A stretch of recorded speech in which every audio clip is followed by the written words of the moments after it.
हामी अहिले निगाले ठाउँमा यो धान दिवसको तयारी छ। यसरी हामी बाजा अगाडि बजाएर यसरी सुरुवात गर्दैछौँ। हामी यहाँबाट यता तल जाने हो।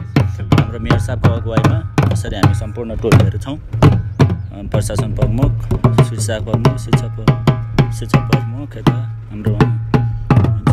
यसरी हामी जानुपर्ने ठाउँ चाहिँ यहाँ तल छ।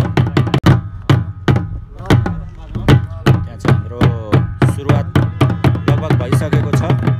आज धान दिवस, धानबारीमा सघनता, खाद्य सुरक्षा र आत्मनिर्भरता भन्ने नाराका साथ 2082 धान दिवस हामी त्यहाँ निगालेको हाम्रो मुगु जिल्लाको वडा नम्बर 3 मा निगाले गाउँमा तल खेतमा अब मनाउनु गयो। त्यहाँ कृषि विकास कार्यालय, सिडिओ कार्यालय, प्रशासन के अरे अर्को प्रहरीबाट कोकबाट आउनुभएको छ। सम्पूर्ण टोलीहरू यसरी जाँदैछौँ। तल धान रोपाइमा जाने बिउ यही हो। यहाँबाट बिउ आउँदैछ। यसरी ल धन्यवाद हजुरहरूलाई। बिउ यसरी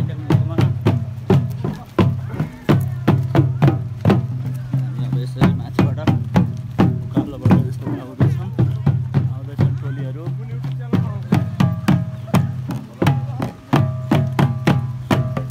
युट्युब च्यानलमा आउँछ तपाईँको? हजुर युट्युब च्यानलमा? मेरो युट्युबमा आउँछ।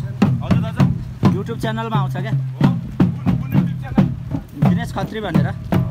मैले यो यसो याद हुन्छ भनेर हालिरहेको छु क्या यस्ता चिजहरू। र हाम्रो त्यहाँ अरू टोलीहरू चाहिँ तल भइसकेको छ। हजुर के अरे अब हामी एकछिनमा पुग्छौँ अब तलकोमा। यो पार्ट 2। दाजु ल नमस्कार नमस्कार नमस्कार नमस्कार। हाम्रो अब यसरी सुरुवात भइसकेको छ।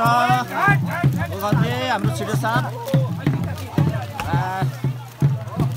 ल मेयर साहब पनि जानु पर्यो अब टक्क।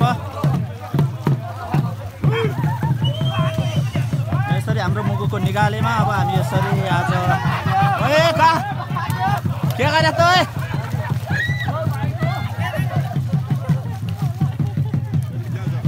यो त भएन यो त अलि भएन यार।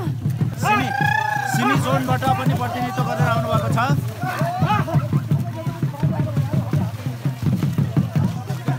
एउटा हर्ष उल्लासका साथ हामी चाहिँ आज धान रोपाइ।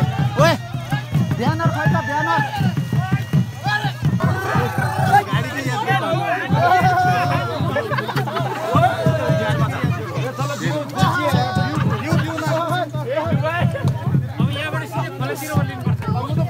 तल खोला खोला